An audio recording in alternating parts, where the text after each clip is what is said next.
सम्पूर्णमा नमस्कार। आज हामी सँग हुनुहुन्छ नेपालको सर्वोच्च अदालतको पूर्व न्यायाधीश डाक्टर आनन्द मोहन भट्टराईज्यू।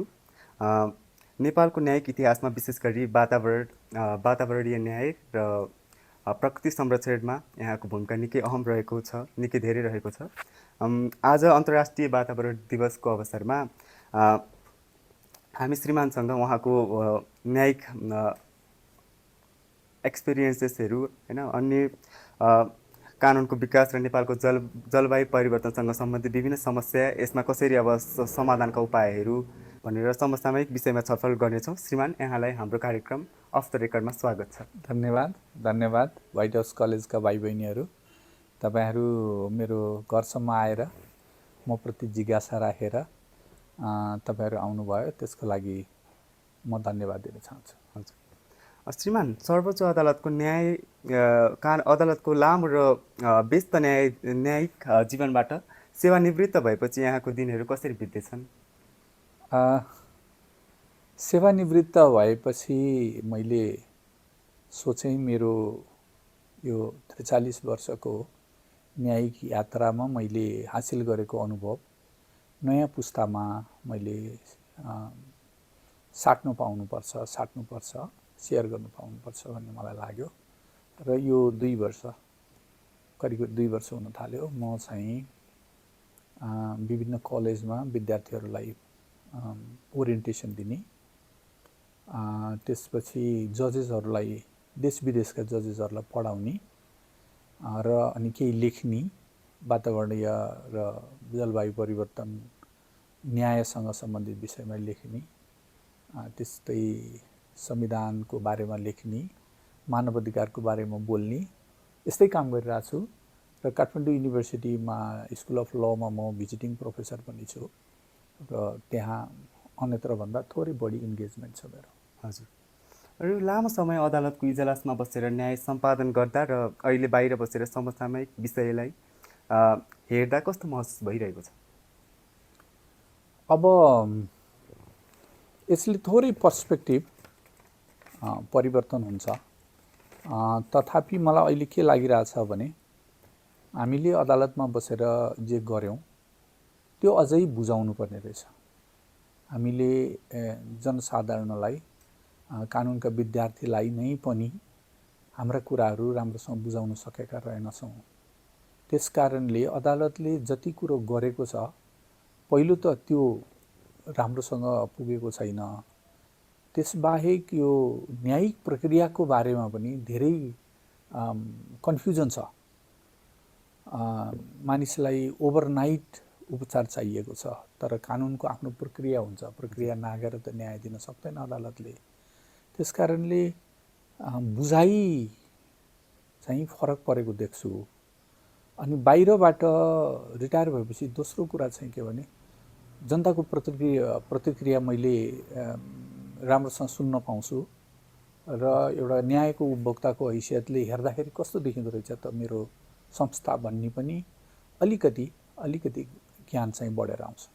हजुर, र त्यसै गरी अब विद्यार्थी जीवनलाई फर्केर हेर्दाखेरि चाहिँ कुनै विशेष घटना स्मरण गर्नुहुन्छ जसले तपाईँलाई यो प्रकृति संरक्षण, यो वातावरणीय कानुनमा चाहिँ हजुरको यो गहिरो झुकाव पैदा गरिदियो? म चाहिँ वास्तवमा वातावरणको विषय 1990 को दशकबाट कानुनी शिक्षामा औपचारिक रूपमा प्रवेश पाएको विषय हो। हामीले जतिखेर ल पढ्यौँ, कानुन पढ्यौँ, त्यतिखेर वातावरणीय कानुनको अध्ययन नै हुँदैन थियो। म यो भनेर 1980 को दशकको कुरा गर्दैछु। जब म कानुनको उच्च अध्ययनको लागि नेसनल ल स्कुल बेङ्गलोर गएँ, इन्भाइरोन्मेन्टल ल चाहिँ एउटा विषय बनेको रहेछ।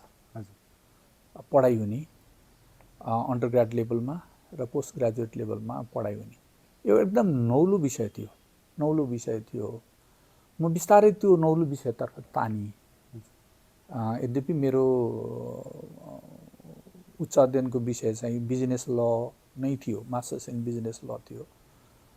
तर मैले यो विषय जब इन्भाइरोन्मेन्टल लको विषय देखेँ, यो त नयाँ विषय हो भनेर त्योतर्फ मेरो चाख गयो। कटिङ एज एरियामा किन हात नहाल्ने भन्ने भयो।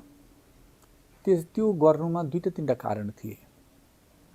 एउटा भारतमा यो उच्च बाँधहरूले पारेको प्रभाव विषयमा नागरिकको तहमा ठुलो सामाजिक आन्दोलन थियो। नर्मदा बचाउ आन्दोलन जस्ता संस्थाहरूले काम गरिरहेथे होइन, हाई ड्यामको विरुद्धमा। दोस्रो, यो विषयमा पढ्दै जाँदा मैले त्यसको अर्बन बायस देखेँ कि इन्भाइरोमेन्टल ल भन्नासाथ सहरका विषयहरू, नोइज पोल्युसन, डस्ट पोल्युसन होइन, यी विषयमा कुरा हुँदो रहेछ।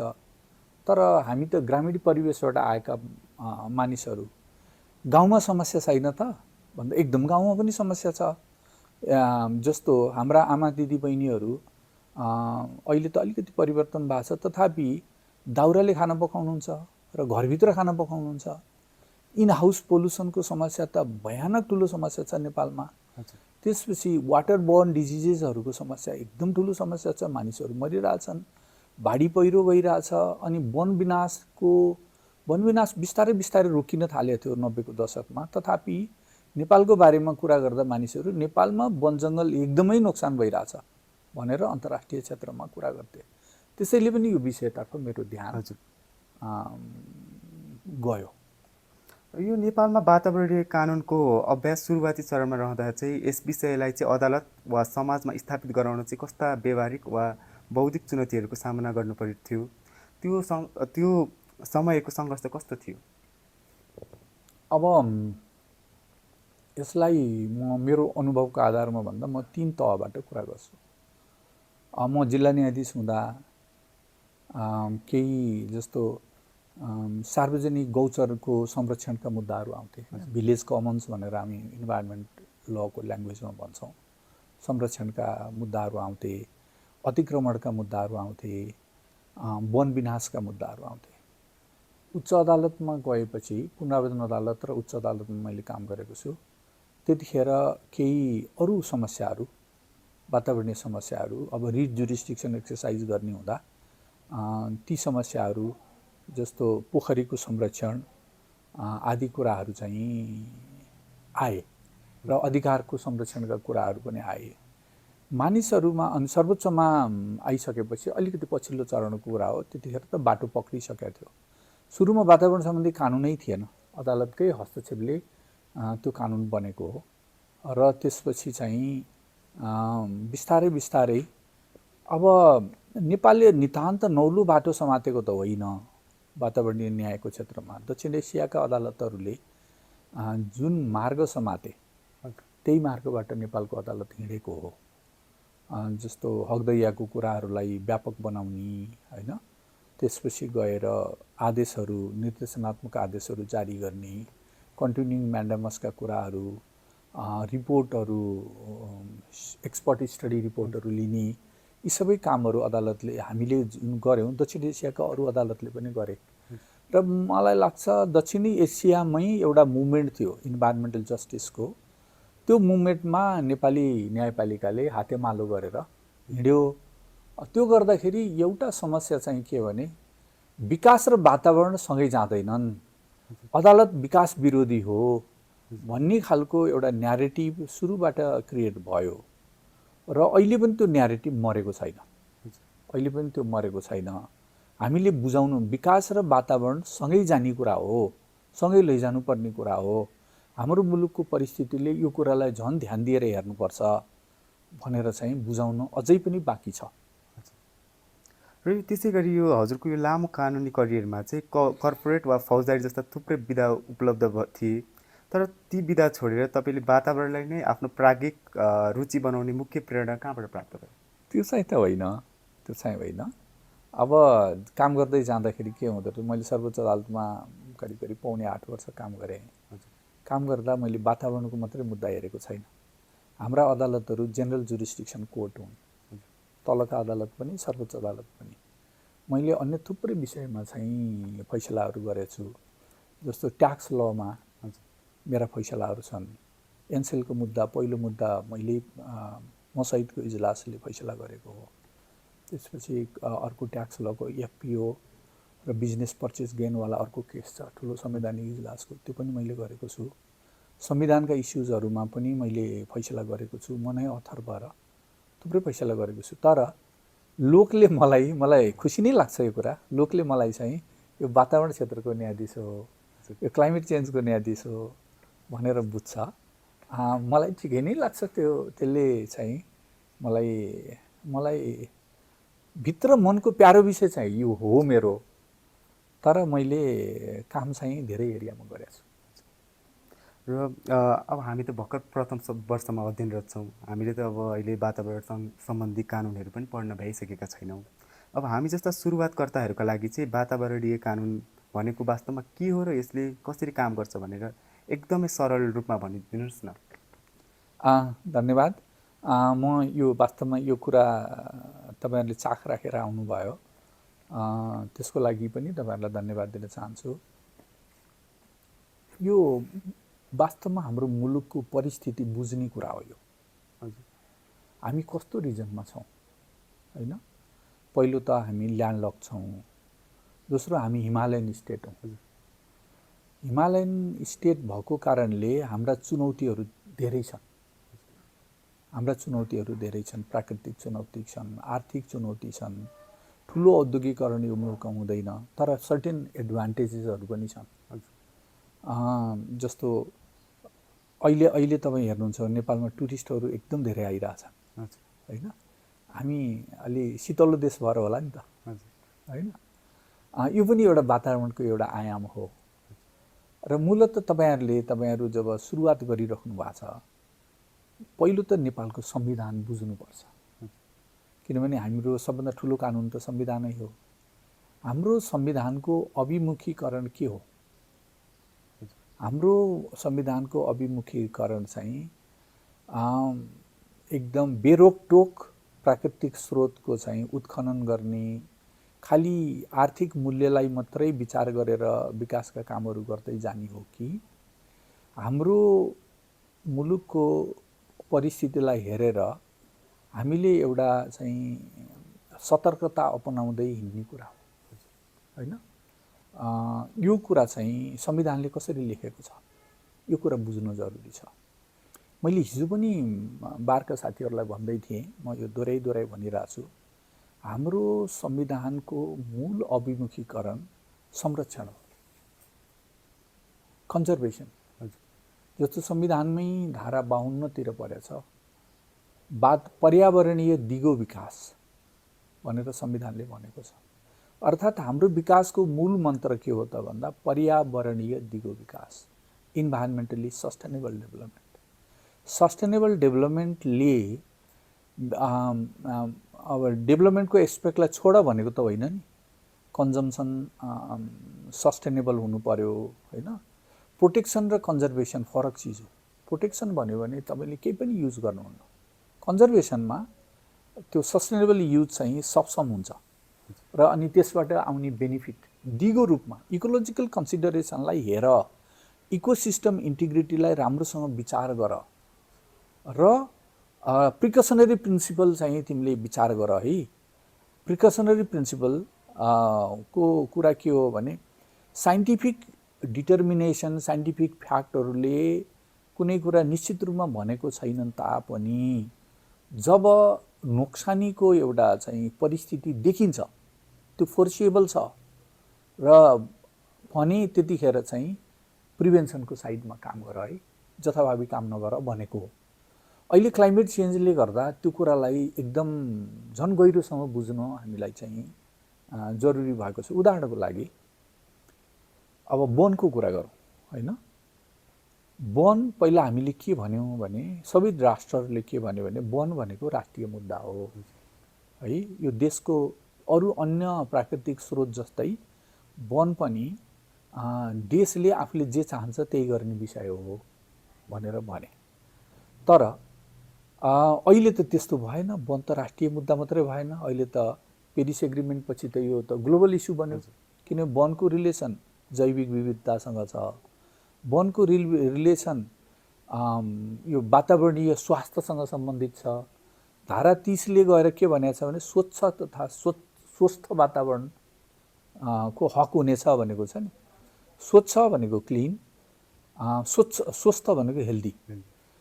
अर्थात् वन जङ्गल हेल्दी रहेन भने हाम्रो स्वास्थ्यमा असर पर्छ भन्ने कुरा हामीले बुझ्ने भयो। त्यसैले पहिलो कुरा के भने संविधानको अभिमुखीकरणलाई हेर्ने, दोस्रो हामीले अधिकार, अर्को यो हाम्रो संविधानको अर्को राम्रो पक्ष चाहिँ अधिकारको मामलामा हाम्रो संविधान असाध्यै राम्रो छ। त्यसैले हामीले संविधानले भनेको के हो त भन्दा समावेशी लोकतन्त्र भनेको हो नि। समावेशी लोकतन्त्र भनेको सबैको लोकतन्त्र हो। त्यसले पार्टिसिपेटरी डेमोक्रेटिक टिनेट्सहरूलाई इन्टर्नलाइज गर्छ। त्यसैले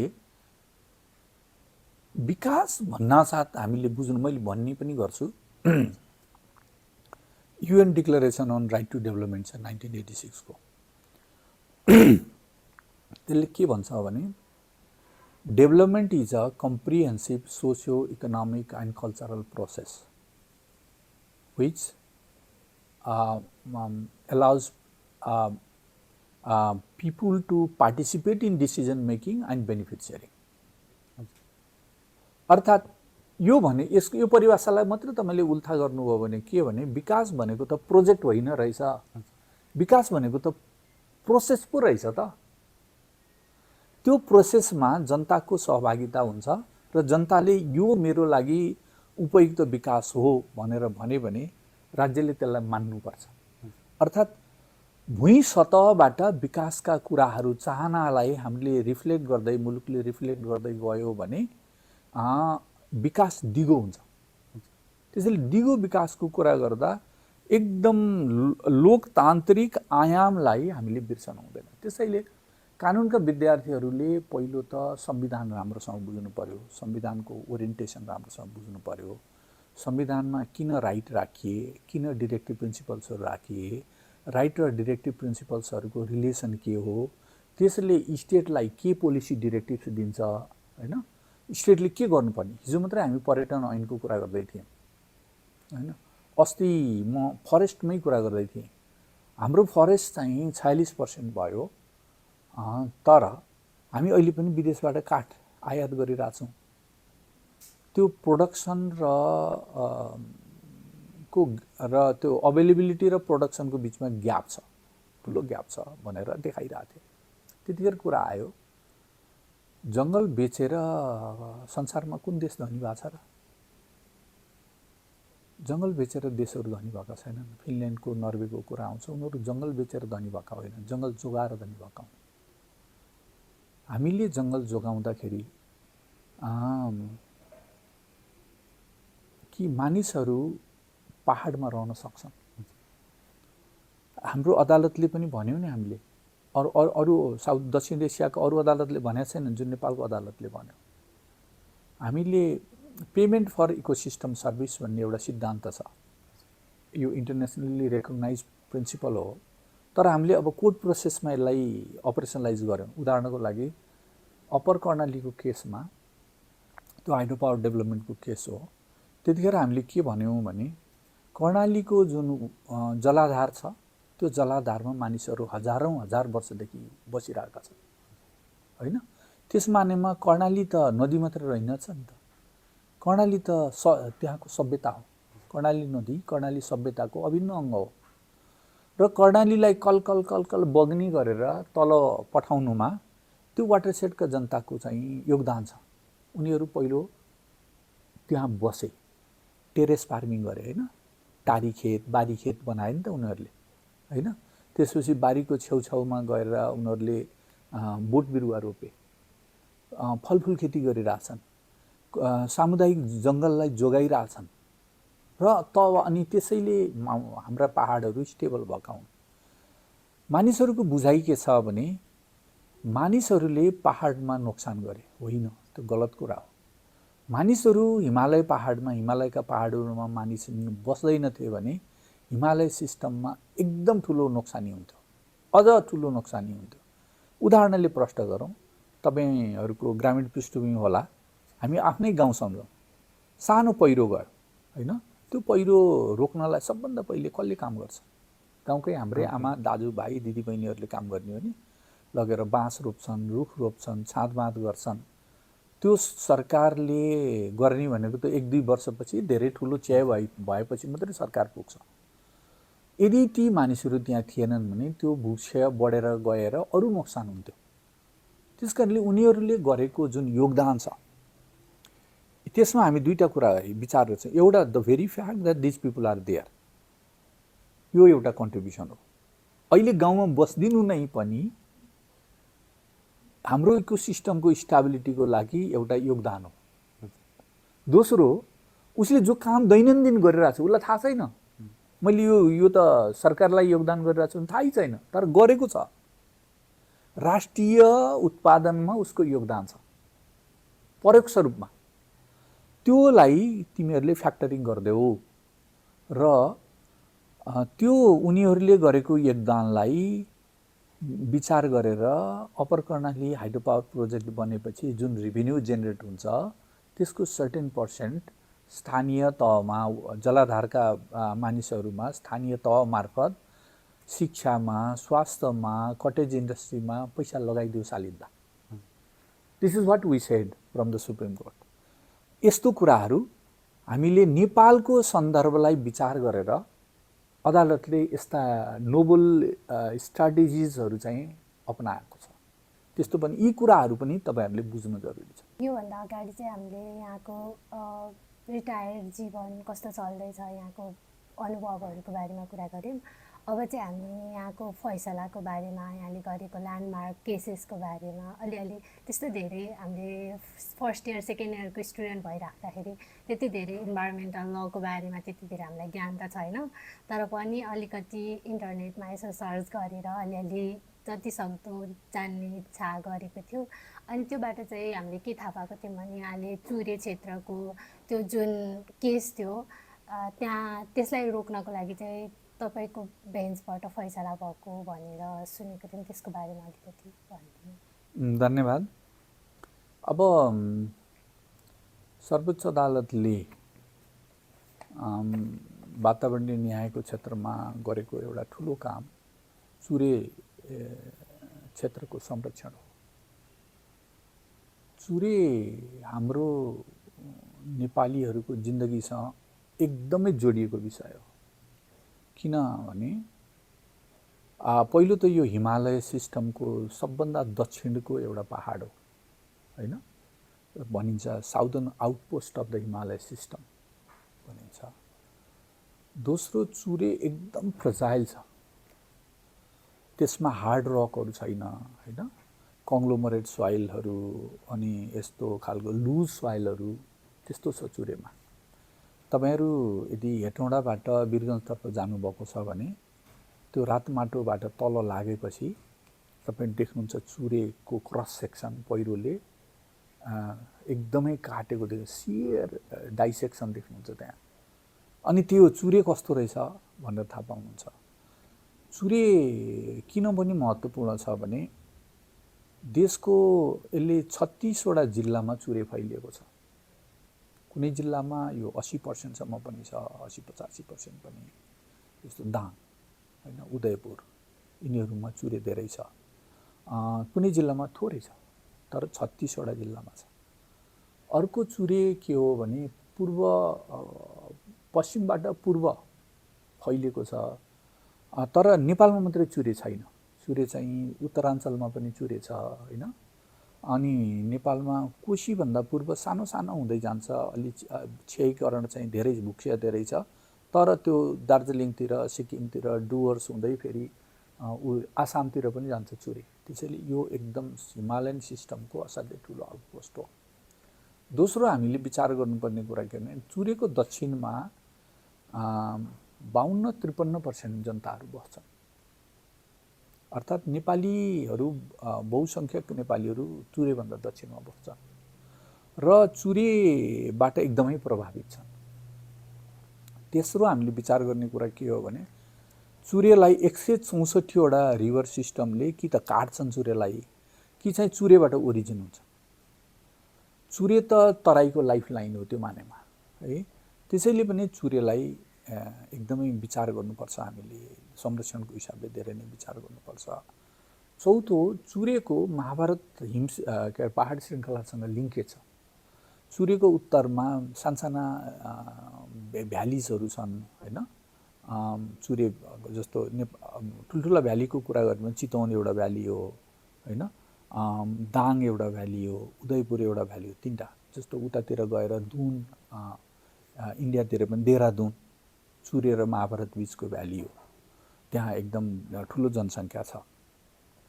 र अनि चुलेको सोइलको चाहिँ जुन पानी एब्जर्भ गर्ने क्यापासिटी छ र त्यसपछिको दक्षिण भाबरमा त्यो जुन जमिन मुनि त्यो पानी जान्छ, एउटा अन्डरग्राउन्ड वाटर टेबल तराईमा मेन्टेन गरिदिरहेको हुन्छ त्यसले। यदि चुरेमा चाहिँ विनाश भयो भने त्यो सारा सिस्टम चाहिँ बिग्रेर जान्छ। त्यसैले चुरेलाई असाध्यै महत्त्वपूर्ण रूपमा हेरिनुपर्छ।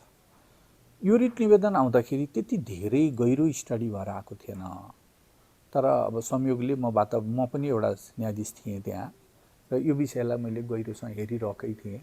मेरो एउटा पुस्तक छ, तपाईँहरूलाई जानकारी दिउँ, प्रोटेक्सन अफ हिमालयन बायोडाइभर्सिटी भन्ने पुस्तक छ। 2010मा सेज दिल्लीबाट पब्लिस भएको। त्यो अध्ययन गर्ने क्रममा मैले चुरे गहिरिएर अध्ययन गरेको छु। एउटा हाम्रो इन्ट्रेस्टिङ कुरा तपाईँहरूलाई बताइदिउँ, हाम्रो जुन सार्वजनिक सरोकारका विवादहरू हामी हेर्छौँ त्यसमा निवेदकको हैसियत सूचनाकर्ताको मात्रै हुन्छ। उसले अदालतलाई मसँग यस्तो सूचना छ है भनेर, त्यो अपुरो पनि हुनसक्छ, अधुरो पनि हुनसक्छ, राम्रोसँग स्टडी नगरिएको पनि हुनसक्छ, तर त्यो विषयवस्तु अदालतमा पस्यो भने अदालतले त्यसलाई साङ्गो पाङ्गो अध्ययन गरेर न्याय निष्कर्षमा निर्णय निष्कर्षमा पुग्नुपर्छ। किनभने न्याय गर्ने अन्तिम जिम्मेवारी त अदालतको हो नि। त्यसैले त्यहाँ नउठेका प्रश्न पनि निर्णयमा उठ्छ र त्यतिखेर त्यही भएर हामीले चाहिँ संविधानको जुन ओरिएन्टेसन अघि मैले कुरा गरेको थिएँ नि, पर्यावरणीय दिगो विकास, त्यसलाई मध्यनजर गरेर चुरेको फैसला गर्यो।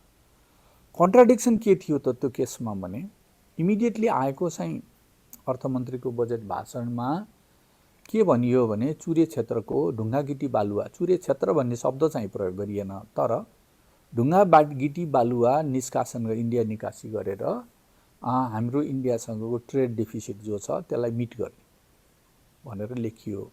त्यो भनेको त चुरेबाटै हो। अहिले पनि illegal mining, sand gravel mining चुरेमा त्यस्तो अनियन्त्रित छ। त्यहाँमाथि गभर्मेन्टले त्यस्तो पोलिसी बजेट भाषण गर्यो र बजेट भाषण गरेको कुरा त पछि कानुनमा विधेयकमा आउँछ। त्यस कारणले अदालतले हस्तक्षेप गर्नु पर्यो। यहाँ कन्ट्राडिक्सन के पनि थियो भने, एकातर्फ चुरे संरक्षण गर्ने भनेर राष्ट्रपति रामवरण यादवजीको समयमा राष्ट्रपति चुरे संरक्षण योजना भनेर गुरु योजना बनाउने, त्यो गुरु योजना क्याबिनेटले इन्डोर्स गरेको छ। क्याबिनेटले पारित गरेर के भन्छ भने चुरे क्षेत्रबाट ढुङ्गा गिटी बालुवा हामी उत्खनन गर्दैनौँ भनेर भनेको छ होइन। अनि तर अहिले फेरि कार्यविधि बनाएर ढुङ्गा गिटी बालुवा उत्खनन गरेर विदेश निकासी समेत गर्ने भनेर चाहिँ राखियो। यो कुरा चाहिँ मिलेन, राष्ट्रिय नीति नै मिलेन एउटा। अर्को कुरा, चुरेको विनाश चाहिँ चुरेबाट जुन अनियन्त्रित उत्खनन गर्न थाल्यौँ भने अब यो इन्डो ग्याङ्गेटिक प्लेनमा जुन सीमापारी जुन विकास, यो पूर्वाधार विकासका योजनाहरू छन्, त्यसको जुन भोग छ इन्डो ग्याङ्गेटिक प्लेनमा, त्यो हाम्रो चुरे पुरै हामीले चाहिँ विनाश गऱ्यौँ भने पनि त्यो मेटिँदैन। त्यो दृष्टान्त छ। जस्तो भारतकै पनि पन्जाब हरियाणाको माथिपट्टि चुरे छ। उनीहरूले सुरुमा त्यस्तै गरे, चुरे मतलबै छैन जस्तो गरेर उत्खनन गरे। पछि उनीहरूले थाहा पाए यो त गर्न नहुने कुरा रहेछ भनेर अहिले त्यो संरक्षणमा लागेका छन्। अब तर यो त हाम्रो त क्रस बोर्डर इस्यु बन्यो र फेरि यो आर्थिक लोभमा जब मानिस लाग्छन् त्यसपछि सबै कुरालाई संरक्षणका मान्छेहरू त दुश्मन देख्न थाल्छन्। इन्भाइरोन्मेन्टल डिफेन्डरहरू त उनका दुश्मन बन्छन्। त्यसैले पनि अदालतले यो विषयलाई गम्भीरता साथ हेर्नु परेको हो र हामीले के भन्यौँ त्यसमा भने यो सबै कुरा देखायौँ र भन्यौँ तपाईँ पार्लियामेन्टमा डिस्कसन गर्नुहोस्। अहिले हामीले यो बयान गरिदिएका छौँ यो एक्सपोर्टलाई ब्यान गरेका छौँ। हामी बुझ्छौँ कि पूर्वाधार विकासको लागि ढुङ्गा गिटी बालुवा चाहिन्छ। हाम्रै देशको ढुङ्गा गिटी बालुवा पनि, तर त्यसको पनि त एउटा चाहिँ सीमा हुन्छ। त्यो साइन्टिफिकल्ली हामीले कति झिक्नु सकिन्छ भनेर भन्न सक्छौँ। अहिले सेटेलाइट इमेजरी, GIS टेक्नोलोजीले के बताइदिन सक्छ भने पहाडबाट तराईमा बगेर जाँदा नदीहरूले जुन रिभर बेड मेटेरियल लिएर आउँछन्, सम्ममा पुगेपछि तिनीहरू त्यहाँ थिग्रिन्छ। त्यो निश्चित चाहिँ एमाउन्ट निकाल्नै पर्छ। निकालेनौँ भने के हुन्छ, नदी फेरि दायाँ बायाँ गर्न थाल्छ, म्यान्डरिङ भन्छ नि, म्यान्डर गर्न थाल्छ, त्यसलाई पनि रोक्नु, फेरि किसानको खेत त फेरि खाइहाल्ने भयो।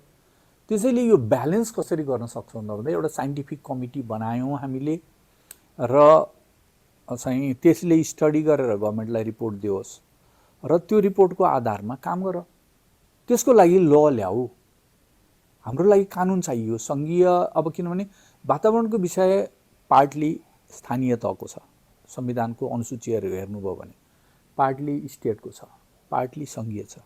वातावरणीय नीति जस्तो वन नीति, यस्तो नीतिगत कुराहरू सङ्घकोमा पर्छ। त्यसैले गर्दा एउटा कानुन चाहियो भनेर हामीले पार्लिमेन्टमा ल ल्याउनुहोस्, ल नभएसम्म यसलाई ब्यान गर्नुहोस्। र जुन भयो कार्य त्यसैमा हो हामीले इकोसाइड भनेको। यो त कस्तो भने ढुङ्गा गिटी बालुवा बेचेर म चाहिँ यो ट्रेड डेफिसिट चाहिँ मिट गर्छु भन्ने कुरा त अब मसँग कुनै उपाय छैन। यो आमाको हामीले फैसला पनि लेखेको छ, हाड छाला मासु बेचेर चाहिँ पैसा कमाउँछु भन्ने जस्तो कुरा हो। हामीले हाम्रो चुरे त्यस्तो गर्न दिने विषय होइन, यो डिस्पोजेबल कुरा होइन। अदालतको दृष्टिकोण त्यो। यो चुरेको विषयमा चाहिँ फैसला गर्यो। अन्य धेरै नेपालको वातावरणलाई विकास गर्नको लागि चाहिँ धेरै फैसलाहरू भइरहेको छ, तर हाम्रो अन्तर्राष्ट्रिय लेभलमा त नेपाल त जहिले पनि भिक्टिमकै रूपमा छ नि त। कार्बन प्रडक्सन त नेपालबाट भन्दा अरू देशबाट बढी भइरहेको छ। इन्भाइरोमेन्टल रूपमा चाहिँ नेपालले आफ्नो संरक्षण गरिरहेछ, तर उनीहरू चाहिँ जहिले पनि भिक्टिमकै रूपमा देखिएको जस्तो देखिन्छ अहिलेको समयमा हेर्दाखेरि चाहिँ। अनि यसलाई चाहिँ इन्टरनेसनल लेभलमा काम गर्नको लागि चाहिँ के गर्नुपर्छ, नेपालको भूमिका के हुन्छ? असाध्यै राम्रो प्रश्न सोध्नुभयो। यो अहिले हामी कानुनका विद्यार्थी र न्यायाधीश मात्रै विचार गर्ने कुरा होइन, यो समग्र राष्ट्रले नै विचार गर्ने कुरा हो। अन्तर्राष्ट्रिय स्तरमा हाम्रा जस्ता हिमाली पहाडी मुलुकका आवाजहरू एकदम दबिएका छन्, खासै नोटिसमा छैन। अब जति पनि वातावरण सम्बन्धी कानुनहरू छन्, जस्तो बायोडाइभर्सिटी कन्भेन्सन भन्नुहोस् अथवा UN framework convention on climate change भन्नुहोस्, त्यहाँ माउन्टेनहरू चाहिँ माउन्टेन सिस्टम चाहिँ खालि पेरिफेरल रिफरेन्स मात्रै छ। त्यसमा परिवर्तन हुनुपर्छ भन्ने हामी जस्ता साना देशहरूको जसको उत्सर्जन एकदम न्यूनतम छ, साना अथवा ठुलै भए पनि डेभलपिङ कन्ट्रीहरू उत्सर्जन एकदम कम छ, तर त्यसको प्रभाव चाहिँ एकदमै डिस्प्रोपोर्सनेट छ। यस्ता देशहरू अब बिस्तारै जाग्न थालेका छन्।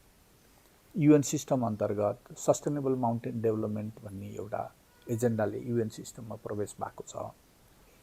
अब ICJ ले सन् 2024 को जुलाई 23 मा एउटा फैसला गरेको छ।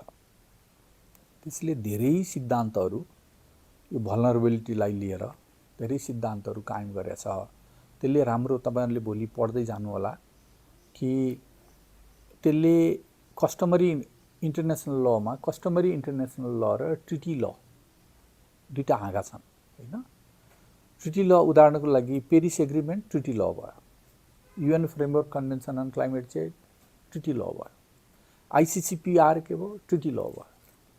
तर कस्टमरी इन्टरनेसनल ल चाहिँ स्टेट प्र्याक्टिसबाट आइरहेका र अनि जुरिस्टिक ओपिनियनहरू कुराहरू कस्टमरी इन्टरनेसनल लमा छन्। उनले के गरिदिएको छ भने कस्टमरी इन्टरनेसनल ल र ट्रिटी ललाई जोडेर व्याख्या गरिदिइरहेछ। व्याख्या गरेर उसले के भन्यो भने दुईटा तीनटा ड्युटीको बारेमा क्लियरली राखिदिएको छ अहिले ICJ ले।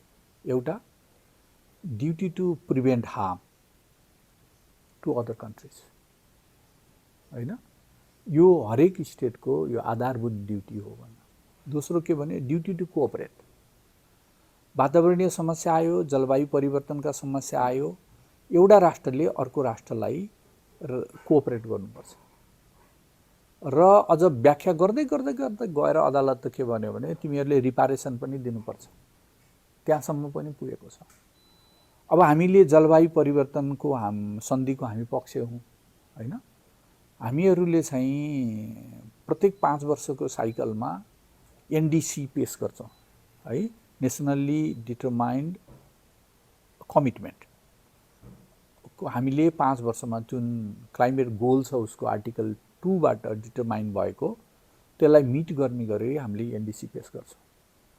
त्यो एनडिसी अब हो त नि हामीलाई डिस्प्रोपोर्सनेट इम्प्याक्ट त परेको छ, तर as a member of the global family हाम्रो आफ्नो पनि ड्युटी त छ नि। हामीले हाम्रो पनि केही न केही मिटिगेसनको दायित्व छ,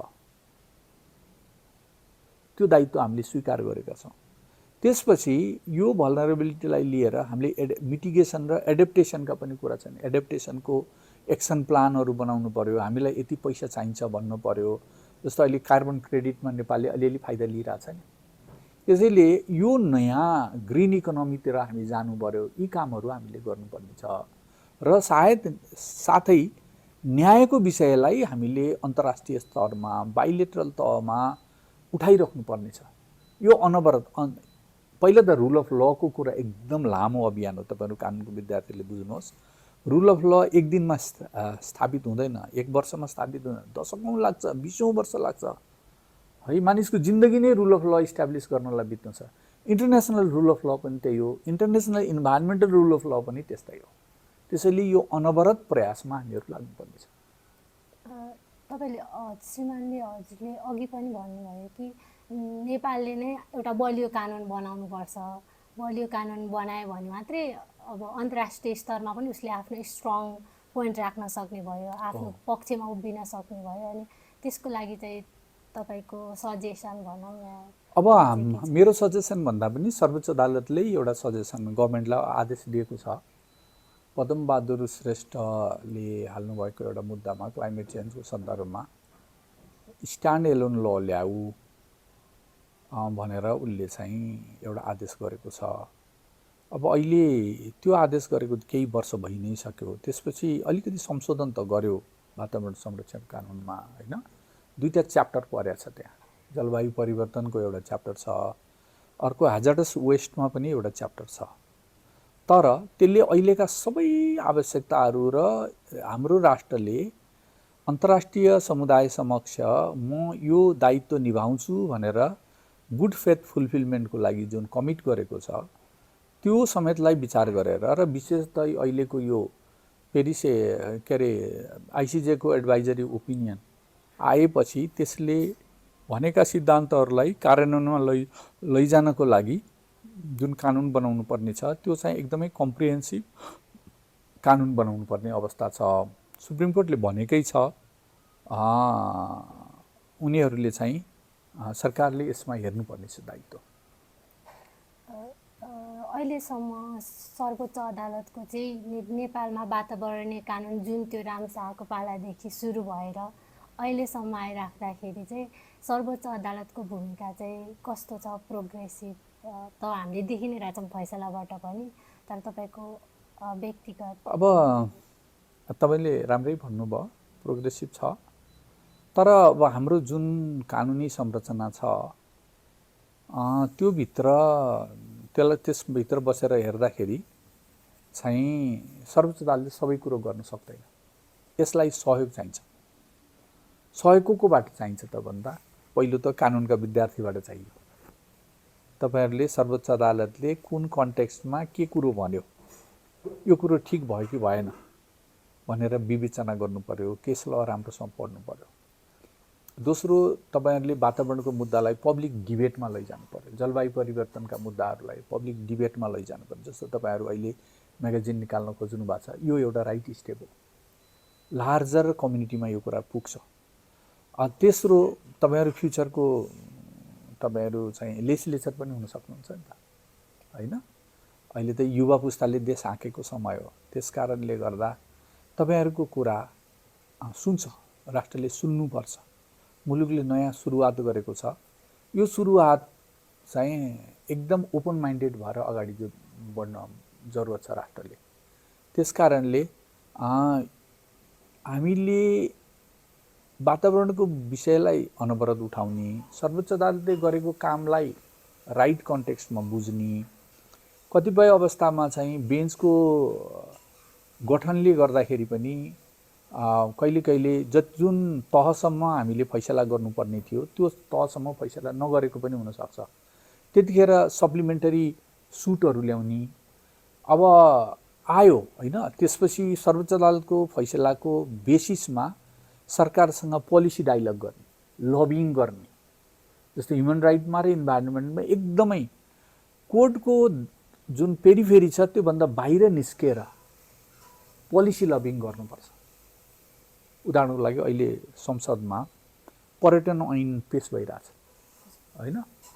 पर्यटन विकास त गर्ने, पर्यटन विकास रेभेन्यू पनि चाहिन्छ र स्थानीय तहकाबाट भइरहेका प्रयासहरूमा हातेमालो गर्न र तिनलाई चाहिँ अरू स्टेबलाइज गर्नलाई काम पनि गर्न जरुरत छ। तर यसको फ्लिप साइड पनि हामीले हेर्नु पर्यो होइन। वेस्ट म्यानेजमेन्ट कसरी गर्छौँ होइन, कार्बन फुटप्रिन्टलाई कसरी मिनिमाइज गर्न सक्छौँ होइन। अनि मुलुककै हामीले यो चुरेको फैसला आएपछि मेरो दृष्टिकोण चाहिँ के लागिरहेछ, मैले प्लानिङ कमिसनको साथीहरूसँग पनि भने कि हाम्रो प्लानिङ कमिसनले जो कुरो गरिरहेछ रिचुअल प्लानिङ, 5 इयर प्लानिङ, त्यसलाई बन्द गरोस्, त्यसको कुनै अर्थ छैन। अब गर्नुपर्छ के त भन्दा संविधानले विकासका कुन कुन पोस्टुलेटहरू, हाम्रो विकास कस्तो हुनुपर्ने भनेर संविधानले भनेको छ। पर्यावरणीय दिगो विकासको मूल मान्यता के हो, हामीले त फैसलामा भन्यौँ नि, जसरी right to life, right to a dignified life fundamental right मध्येको सबभन्दा महत्त्वपूर्ण राइट हो। त्यस्तै गरेर पर्यावरणीय दिगो विकास विकासका सम्पूर्ण सिद्धान्तहरूभन्दा व्यापक दायरा समेटेको ओभरआर्चिङ प्रिन्सिपल हो भनेर भनेका छौँ। त्यो ओभरआर्चिङ प्रिन्सिपलभित्र फन्डामेन्टल राइटको पार्टले र डिपिसी स्टेट डिरेक्टिभ प्रिन्सिपलहरूले के भ्यालुजहरू, भेरिएबल्सहरू छोडेको छ, इन्डिकेटरहरू दिएको छ, त्यसलाई हेरेर मुलुकको प्लानिङ गर्नु पर्यो, म्यापिङ गर्नु। यो कुनै ठुलो कुरा छैन। अहिले साइन्स र टेक्नोलोजीले धेरै सजिलो बनाइदिएको छ। तपाईँ पहिला टोपोग्राफिकल सर्वे गर्थे के मान्छेहरूले, अहिले गुगलले म्यापिङै गरिदिइसकेको छ। रफली त हामी गुगल म्यापिङबाट देशको कस्तो भनौँ, तपाईँ आफ्नो गाउँ सम्झनुहोस् र लोकेट गर्नुहोस् त तपाईँको गाउँको टोपोग्राफी नै दिन्छ। रफ आइडिया त हामीलाई भइसक्यो। त्यसैले काम गर्न एकदम सजिलो छ। मुख्य काम गर्ने चाहना भयो, मुलुकको इन्भाइरोमेन्टल प्लानिङ गर्ने कि, र त्यो प्लानिङ गरेर अनि हामी यसरी जाने हो। जस्तो उदाहरणको लागि पर्यटनै अहिले सरकारको नीतिमा के भन्यो भने हामी माउन्टेन टुरिज्मलाई महत्त्व दिन्छौँ भन्यो। फाइन, नेपालको हरेक पहाडको टुप्पोले हिमाल हेरेको छ। हामीले दक्षिण एसियाको टुरिज्म पोटेन्सियललाई मात्रै हार्नेस गर्यो भने पनि योभन्दा 10औं गुणा राजस्व होला। तर हाम्रो माउन्टेनको क्यारिङ क्यापासिटी कति हो यो विचार गर्नुपर्छ नि। मैले हिजो त्यही भन्दै थिएँ। उदाहरणको लागि उत्तराञ्चलमा बद्रिकेदार साइडतिर पहाडै खस्यो, यति धेरै चाहिँ घरहरू पहाडमा, एउटै सिङ्गल पहाडमा बने कि सबसाइड गर्यो। हामी त्यही बाटो हिँड्ने हो कि हाम्रो बाटो अलग हो? नेपालको बाटो अलग हो भन्छु म। हामीले यहाँ एउटा गान्धीको एउटा भनाइ मलाई याद आयो, तपाईँहरूलाई भन्छु। गान्धी के भन्नुहुन्छ भने कि मेरो घरमा चारैतिरबाट हावा आओस्, बगोस् रे, तर त्यो हावाले मेरो घरलाई नउल्टाओस्। I want winds from all direction to blow into my house, but don't want my house to be collapsed by the wind. यस्तो ठ्याक्कै त्यही शब्द त होइन, नजिक छ त्यो। हामी त्यही हो। हाम्रो मोडल, हाम्रो समावेशिताको मोडल, हाम्रो अधिकारको मोडल, हाम्रो विकासको मोडल, यो सबैको प्लानिङ गर्नुपर्छ हामीले।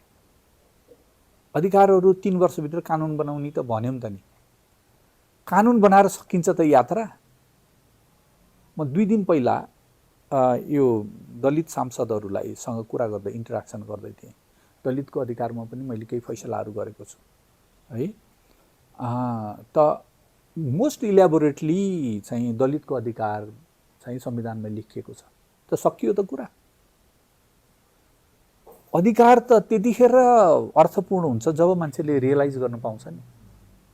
प्रोटेक्सन के भन्छ, prevent, protect and ensure realisation, human राइटको लजिक त्यो हो नि। मैले त्यो अधिकार प्रयोग गर्न पाउनु पर्यो।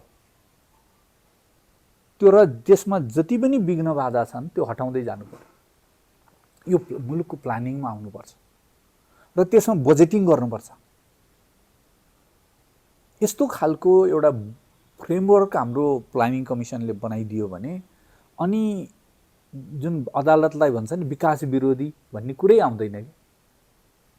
ल यही हो हाम्रो ब्लू प्रिन्ट मुलुकको, हामी यसैमा जाउँ भनेर अदालतले पनि भन्छ। अनि एउटै नाराका साथ हाम्रो व्यवस्थापिका र न्यायपालिका हिँड्छ। तर संविधानलाई बिर्सिएर क्षणिक आवेशमा हामीले यसो गर्छौँ र उसो गर्छौँ भन्यो भने मुलुकको हित तत्कालिक सन्तुष्टि त होला, मुलुकको दीर्घकालीन हित हुन्छ कि हुँदैन, त्यो चाहिँ तपाईहरू कानुनका विद्यार्थीहरूले राम्रोसँग मनन गर्ने विषय हो। श्रीमान, हजुरले सुरुमै पनि भन्नुभएको थियो नि, म चाहिँ इन्डियामा जाँदाखेरि बाँदर आतङ्कको प्रोजेक्टबाट चाहिँ एकदम प्रभावित भएको थिएँ भन्ने कुरा। अनि नेपालमा पनि अहिले कति मान्छेहरू गाउँबाट बसाइसराइ गर्दै आइराख्नु भएको छ। अनि त्यसले गर्दाखेरि चाहिँ स्थानीय स्तरमा चाहिँ बाँदर आतङ्क हुने जलवायु परिवर्तनकै कारण हो त्यो पनि। अनि यसलाई चाहिँ कसरी सन्तुलन गर्ने भनेर म यसमा आउँछु। इन्डिया मतलब म पढ्दाखेरिको कुरा त होइन यो। म चण्डीगढ युनिभर्सिटी छ, चण्डीगढमा एउटा युनिभर्सिटी छ, ए क्लास युनिभर्सिटी छ, त्यहाँ लको पनि पढाइ हुन्छ। उसले सालिँदै जस्तो अन्तर्राष्ट्रिय वातावरणमा चाहिँ सम्मेलन गर्छ। त्यो सम्मेलनमा म गएको थिएँ, मलाई स्पिकर भनेर बोलाउँछन् तिनीहरूले, म जहाँ गएको थिएँ त्यहाँ चाहिँ उत्तराञ्चलतिरका मानिसहरूले बाँदर आतङ्कको कुरा गरे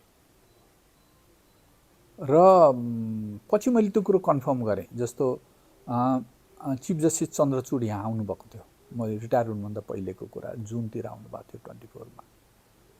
अनि यसै उहाँसँग कुरा गर्नु पाइयो। उहाँले त्यतातिरको कुरा थाहा रहेछ उहाँलाई। उहाँ त लद्दाखसम्म पनि जानुभएको रहेछ। उत्तराञ्चलका कतिपय मान्छेहरू त सुप्रिम कोर्टमा काम गर्दा रहेछन्, क्लर्क लेभलमा, उहाँको हाउस होल्डमा पनि काम गर्दा रहेछ। त्यहाँका मानिसका जिन्दगीका कथाहरू उहाँलाई थाहा रहेछ। मलाई खुसी लाग्यो।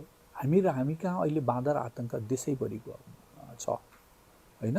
सर्वोच्च अदालतमा यो केस आयो। सर्वोच्च अदालतमा यो केस आउँदाखेरि हामीले त्यो पिआइएल आएको थियो। त्यो पिआइएल आउँदाखेरि के भने राम्रोसँग स्टडी गरेको थिएन। यङ लयरहरू थिए, 2 पेज 3 पेजको सामान्य लेखेको थियो। मलाई चाहिँ म र सपनाजीको बेन्च थियो। अनि के लेखेको होला, के गर्ने होला भन्यो। मलाई अलिअलि त्यो वकिलले राम्रोसँग बहस गर्न पनि सकेनन्। अनि मेरो मुखबाट आइहाल्यो, अब बाँदर पनि अदालतले दबाइदिनु पर्ने भनेर त्यस्तो आयो।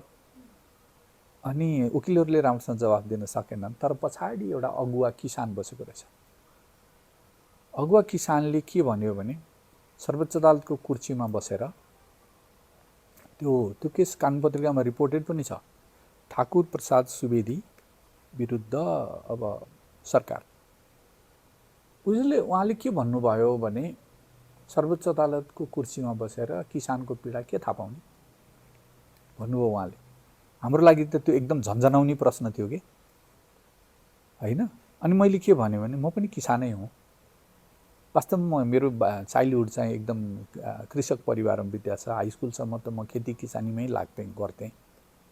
फेरि हाम्रो खेतमा बाँदर पनि आउने, बाँदर धपाउनु पनि पर्थ्यो। अनि सबै कुराहरू जस्तो बाँदरको सर्टेन क्यारेक्टरहरू हुन्छ। जस्तो बाँदर राति हिँड्दैन नि, साँझसम्म मात्रै बाँदर खेद्ने हो। बाँदरलाई सर्टेन डिस्टेन्ससम्म पुर्याएर राति छोड्नु, कम्तीमा रातभर सुरक्षित हुन्छ खेती। तर भोलिपल्ट बिहानै आइपुग्छन्। अब बाँदरको अब थुप्रै कुरा छन्, थाहा छ मलाई। अनि त्यसो भनिसकेपछि तर यो मानिस त उपचार माग्न आइरहेछ। मेरो दोस्रो प्रश्न, तपाईँ अदालतै किन आउनुभयो त? अन्त किन जानु भएन? सिडिओ कहाँ किन जानु भएन? कृषि विभाग किन जानु भएन? सरकारलाई किन गच्याउनु भएन भने श्रीमान चारैतिर गएर मैले उपाय नपाएपछि आएको, उपचार नपाएपछि आएको। मैले तपाईँ के चाहनुहुन्छ त? सब रिटमा लेखेको छैन है, तर हामी पिआइएल हेर्दैछौँ नि त, त्यसैले हामीले यो प्रश्न सोध्नु पर्यो। उसले भन्यो 4वटा कुरा। पहिलो, हामीलाई बाँदर मार्ने अनुमति दिनुहोस्, त्यो दिन मिल्दैन। हाम्रो बालीको चाहिँ इन्सुरेन्स गरिदिनुहोस्। तेस्रो, त्यो पनि गर्न सक्नुहुन्न, हाम्रो बस्ती सारिदिनुहोस्। यदि 3टा कुरा गर्न सक्नुहुन्न भने श्रीमान हामीलाई मारिदिनुहोस्। कस्तो गम्भीर कुरा हो नि यो त, धेरै नै गम्भीर कुरा। अनि हामीले सल्लाह गऱ्यौँ, होइन यो त एकदमै गम्भीर कुरा हो। त्यस कारणले हामीले अब त्यतिखेर अब हाम्रो सर्वोच्च अदालतमा एउटा मुद्दा आफूले हेरेपछि फेरि त्यो मुद्दा फेरि आउँछ भन्ने छैन नि। हाम्रो लागि पनि अपर्च्युनिटी हो क्या, त्यो चुनौती पनि हो, अपर्च्युनिटी पनि हो। र कर्तव्य बोधले हामीलाई के भन्यो भने होइन, यो स्वप्नजी र मैले सल्लाह गऱ्यौँ, होइन यसलाई त यो फाल्ने रिट होइन, ल एउटा चाहिँ स्टडी गरौँ। रिट निवेदनमा के पर्न सक्थ्यो भने हाम्रो बाँदरको, नेपालमा बाँदरको कतिवटा स्पेसिस छन् होइन। हामी लङ्गुरे बाँदर भन्छौँ। हाम्रो पार्क एक्टमा के भनेको छ अनुसूची भने आसामी रातो बाँदर भन्छ होइन। रातो बाँदर तपाईँ जो देख्नुहुन्छ त्यो आसामी रातो बाँदर हो, त्यसको स्पेसिस। तर त्यो बाहेक पनि बाँदर छन्, 4-5वटा स्पेसिसहरू छन्। तिनको एउटा स्पेसिस कति छन्, त्यसको टोटल पपुलेसन कति छ, हाम्रो जङ्गलको क्यारिङ क्यापासिटी कति हो, कतिसम्म नियन्त्रण गर्दाखेरि सन्तुलन हुन्छ, प्राकृतिक सन्तुलन हुन्छ। किन पहिला पनि खेती हामीले त सबै गाउँमा बसेर खेती गरेको हो नि त, किन पहिला आतङ्क भएन, अहिलेका आतङ्क भयो, यो सब कुरा छ। कुनै साइन्टिफिक एउटा स्टडी रिपोर्ट आएपछि नै अदालतले गर्ने हो। त्यस कारणले हामीले एउटा स्टडी गर्न कृषि मन्त्रालयको सहसचिवको अध्यक्षतामा वातावरणको सचिव अनि निवेदकको पनि प्रतिनिधि राखेर अध्ययन गरेर 3 महिनापछि रिपोर्ट देऊ भन्यौँ। त्यो रिपोर्ट आयो होला होइन। त्यसपछि त्यो मुद्दा हाम्रो बेन्चमा आएन। तर अर्को बेन्चले चाहिँ संक्षिप्त नै सही एउटा फैसला गरेको छ कि सरकारले के गरेको छ भने जङ्गली जनावरले किसानको खेती खाँदा उनीहरूलाई राहत दिने निर्देशिका जारी गरेछ। त्यो कोशी टप्पूको मुद्दामा बाजुद्दिन मियाको केसमा बलराम श्रीमानले आदेश गरेपछि सरकारले त्यो निर्देशिका बनाएको, त्यसमा बाँदरलाई पनि इन्क्लुड गरिदेऊ भनेर अदालतले भनेको छ र अहिले इन्क्लुड पनि गर्यो। बाँदर आतङ्कमा चाहिँ अहिले सरकारले के गरेको छ भने बाँदर र बनेलले किसानको खेती खान्छन्। बनेललाई त मार्न पाइन्छ नै भन्ने प्रष्ट राजपत्रमा सूचना छ। बाँदरको हकमा धपाउँदै जाँदा अब बाँदरको किनभने धार्मिक कुरा पक्ष पनि छ यसमा, धपाउँदै जाँदा यदि बाँदर मरिहाल्यो भने मुचुल्का गर्ने, ओडाले बसेर मुचुल्का गरिदिने, मुचुल्का गरेर वन विभागमा बुझाइदिने। त्यसो गर्यो भने मान्छेलाई दोष छैन भन्ने हिसाबले यतिसम्म गरेको छ। तर यो विषय म संसदमा पसेको देख्छु होइन। हामीले फैसला गरेको केही वर्ष भइसक्यो। अब क्षतिपूर्ति मैले डिएफओहरूसँग कुरा गरेको थिएँ। अब कति पैसा क्षतिपूर्ति दिने, कोलाई दिने? त्यसैले त्यही हो, राष्ट्रिय रूपमा वातावरणीय छोरी सुन त पानी ल्याइदियो त।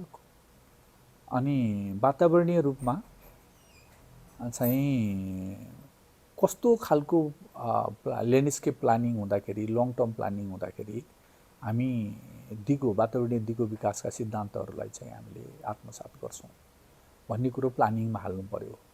र यो विषय के गर्ने हो भन्ने बारेमा केही देशले अब जस्तो केही देशमा बाँदर मार्न पाइन्छ, मारेका पनि छन्। जस्तो चाइनामा यो रिलिजियस कुरा छैन, तर हामी कहाँ रिलिजियस कुरा परेको छ। कल्चरली अनएक्सेप्टेबल काम गर्ने कि नगर्ने यो चाहिँ पोलिसी मेकरहरूले तय गर्ने कुरा हो होइन। अब अहिले चाहिँ तिनीहरूलाई गर्ने भ्यासेक्टोमी गर्ने भन्ने पनि कुरा गरेका छन्, त्यो सम्भव छ कि छैन। तर हामीले तुरुन्तै केही गर्नुपर्ने अवस्था चाहिँ परेको छ। यसै पनि पहाडबाट मान्छेले पहाड छोडेका छन्। जुन आउट माइग्रेसनको हाम्रो पहाडमा जुन ऊ छ आम चलन छ त्यो प्रक्रिया चाहिँ एकदमै बढ्या छ र पहिलो 10 वर्ष इन्सर्जेन्सीले पहाड छोड्ने बढाइदियो, दोस्रो बाँदर आतङ्कले बढायो। अब डेभलपमेन्टको एउटा कुरा हो, urban to rural to urban migration एउटा डेभलपमेन्टको प्याटर्न हो, तर नेपालमा त्यो एकदमै फास्ट चेन्ज भयो। यो रफ्तारमा हुँदैन थियो बाँदर आतङ्क भएन भने। त्यसैले संसदले यसमा केही काम गरोस् भन्ने मेरो चाहना छ। फेरि पनि स्वागत छ। अब यो पाटो चाहिँ वर्तमान परिवेश र युवा सहभागिताको बारेमा छ। म प्रथम प्रश्न चाहिँ यहाँलाई कस्तो सोध्न चाहन्छु भने, जस्तै अहिले समाजमा भएको आत्मीयता, समाजको संस्कृतिहरू चाहिँ नकारात्मक प्रभाव परिरहेको छ बसाइसराईले गर्दाखेरि। जस्तै हाम्रो मौलिक चलन, हाम्रो होइन पूर्वीय चिन्तनहरू चाहिँ अहिले सङ्कटमा परिरहेको अवस्था छ। त्यस्तो परिवेशमा चाहिँ विकास, पर्यावरण र सामाजिक सम्पदा चाहिँ एकअर्काको चाहिँ बाधक नबनी सहअस्तित्व कायम गर्न नेपालको परिवेशमा चाहिँ कतिको सम्भव छ? मेरो सर्ट आन्सर यसमा सम्भव छ भन्ने नै हुन्छ होइन। वातावरणको सांस्कृतिक पक्ष हुन्छ कि वातावरणको सांस्कृतिक पक्ष कसरी रिफ्लेक्ट भइरहेछ भने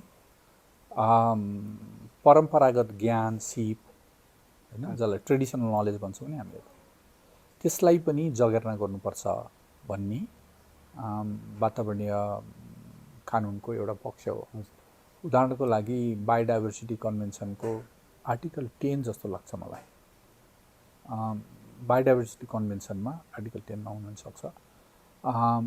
ट्रेडिसनल नलेजको बारेमा राम्रोसँग त्यसको प्रोटेक्सनमा व्यवस्थाहरू राखिएका छन्।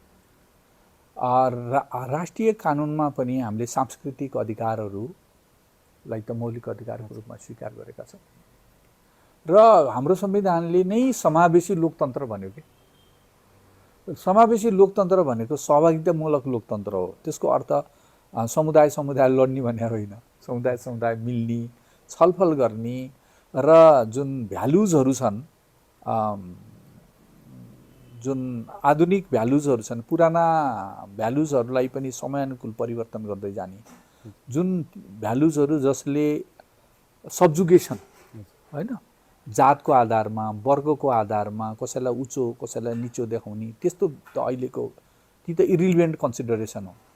त्यो कन्सिडरेसनलाई चाहिँ हटाउँदै जाने, तर नयाँ कुराहरू राइट बेस्ड एप्रोचलाई मध्यनजर गरेर संस्कृतिका पक्षहरू जुन छन् तिनलाई चाहिँ जगेर्ना गर्ने। उदाहरणको लागि हामीले संविधान त भनेनौँ, हामी चाहिँ सेकुलर स्टेट नै हो भन्यौँ संविधान त, तर हामी 81% हिन्दू भएको देश त हो नि त।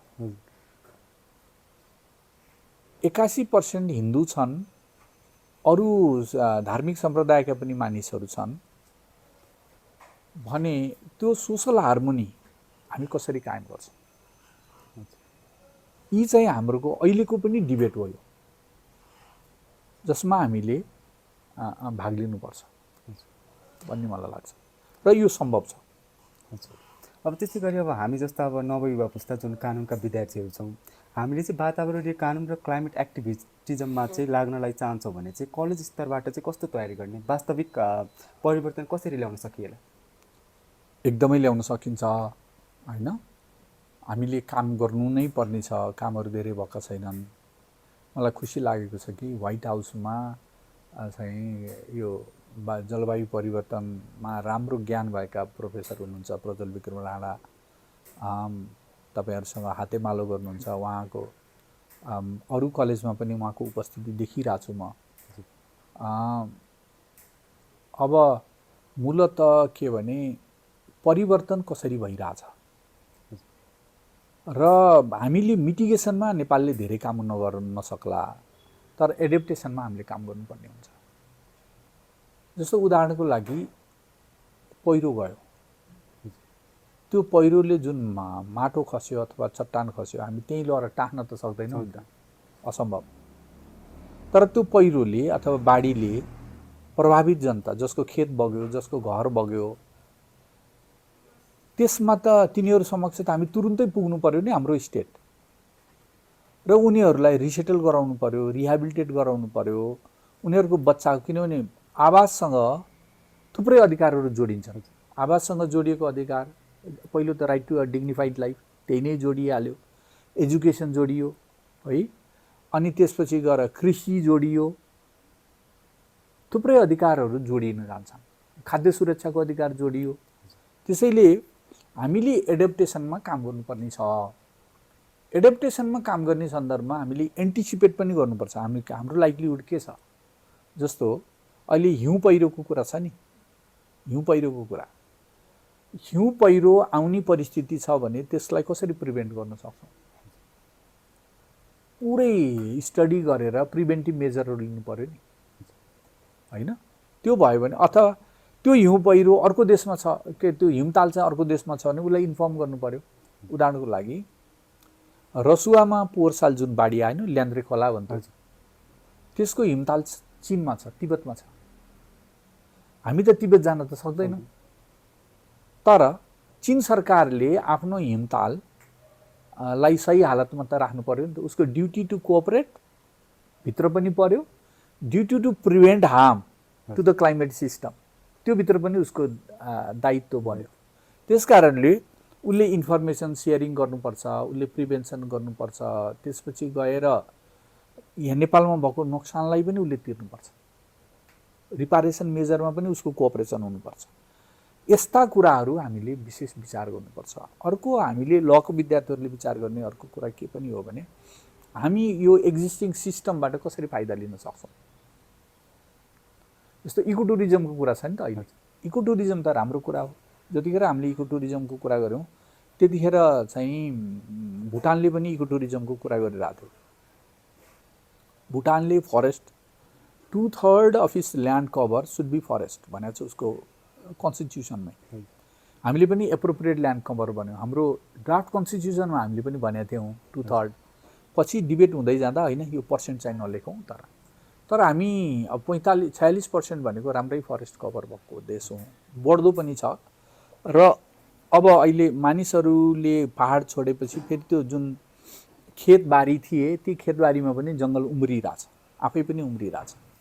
त्यसैले फरेस्ट बढेको छ। तर हामीले गर्नुपर्ने के भने अब यो जङ्गलबाट, जङ्गलसम्म जस्तो कम्युनिटी फरेस्टबाट गाउँमा चाहिँ आय आर्जन भइरहेछ, त्यसलाई हामी कार्बन ट्रेडिङसँग कसरी लिङ्क गर्छौँ? किसानले खेतीपाती गर्दाखेरि कार्बन इमिसन कम गर्ने गरेर कसरी फाइदा लिन सक्छ? कार्बन ट्रेडिङसँग किसान कसरी जोडिन सक्छ? यी कुराहरू अब अहिले हामीले विचार गर्ने कुराहरू हुन्। त्यस्तै थुप्रै कुराहरू पनि छन्। र एउटा हामीले आर्ग्यु गरिरहेछौँ कि क्लाइमेट लमा चाहिँ common but differentiated responsibility and respective capability भन्छ। त्यो अन्तर्राष्ट्रिय कानुनमा चाहिँ यो बाइलेटरल सिचुएसनमा त्यो प्रिन्सिपल डेभलप भएको। त्यो भनेको के हो भने सार संक्षेपमा भन्दाखेरि सक्षम मान्छेले धेरै कन्ट्रिब्युट गर, कमन त हो होइन। जलवायु परिवर्तन हाम्रो कमन कन्सर्न हो, तर रेस्पोन्सिबिलिटी फरक छ है भनेको हो नि त। कहिले हिस्टोरिकल्ली इमिटिङ कन्ट्रीहरू छन् होइन। अहिले पनि चाइना त हाइएस्ट इमिटर हो नि, China, India, USA highest emitter हो। तिमीले धेरै रेस्पोन्सिबिलिटी ल्याऊ भने। तर देशभित्र यो प्रिन्सिपलको अर्थ के हो भन्दा हामी के भनिरहेको छौँ, देशभित्र पनि इमिटर हुन्छन् नि त होइन। सिमेन्ट इन्डस्ट्रीले जो इमिट गरिरहेछ तपाईँले मैले त गरे होइन नि त। उसले आय आर्जन गरेर अरबौँ रुपियाँ कमाउने, उसले चाहिँ जलवायु परिवर्तनमा कुनै दायित्व नबोक्ने हुन्छ र। त्यसैले यो प्रिन्सिपलको राष्ट्रिय रूपमा पनि यसको एप्लिकेसन हुनसक्छ भनेर हामी आर्ग्यु गरिरहेछौँ। यस्तै कुराहरू चाहिँ तपाईँहरूले गर्नुपर्ने हुन्छ। हामी यस कार्यक्रमको अन्त्यमा छौँ। श्रीमान, यस भिडियो हेरिरहनु भएका दर्शकवृन्द र हाम्रो द व्हाइट हाउस ग्याजेट पढिरहनु भएको श्रोताहरूलाई चाहिँ हजुर के ज्ञान दिन चाहनुहुन्छ? पहिलो कुरा त तपाईँहरू ल पढ्न थाल्नुभयो, त्यसको लागि म शुभकामना दिन चाहन्छु। अहिले मुलुकमा कानुनको अध्ययनमा युवा पुस्ताको विशेष चाख बढेको म देखिरहेको छु। म धेरैभन्दा धेरै ल कलेजमा युवा विद्यार्थीको माझमा पुगेको छु। उहाँहरूको र म उहाँहरूलाई प्रश्न सोध्छु, यो तपाईँ भित्रैबाट कानुन पढ्छु भन्ने जागेर आउनुभएको हो कि कसैको इन्फ्लुएन्समा तपाईँ आइराख्नु भएको छ। अधिकांश विद्यार्थीहरू होइन हामी आफ्नै इच्छाले आएको भन्नुहुन्छ। त्यो मुलुकको स्वास्थ्यको लागि, ओभरअल स्वास्थ्यको लागि राम्रो कुरा हो। म अर्को जुनी पाएँ भने पनि म कानुनै पढ्छु भन्ने मलाई लाग्छ। किनभने यो यस्तो विधा हो जसले तपाईँलाई भित्रैदेखि एकदमै दह्रो बनाउँछ। तपाईँ भोलि पार्लिमेन्टेरियन हुन सक्नुहुन्छ, भोलि तपाईँ एम्बेसडर बन्न सक्नुहुन्छ, अथवा तपाईँ ब्युरोक्रेसीमा जान सक्नुहुन्छ। जज हुने अथवा लयर हुने त तपाईँको प्राथमिक सोच भइ नै हाल्यो। तपाईँ जहाँ गए पनि रुल अफ ल अन्तर्गत मुलुक शासित हुन्छ, चाहे नेपालमा बस्नुहोस् चाहे बाहिर जानुहोस्।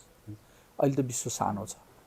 म कानुनका विद्यार्थीहरूको जुन कानुनमा चाक देखिरहेको छु, यो नेपालभित्र मात्रै रहँदैन। यो तपाईँहरूले नयाँ क्षितिजतर्फ पनि नजर लगाउनुहुन्छ भन्ने मलाई लाग्छ। र नेपाली विद्यार्थीहरूले, नेपाली युवाहरूले विदेशमा पनि धेरै राम्रो गरेका छन्।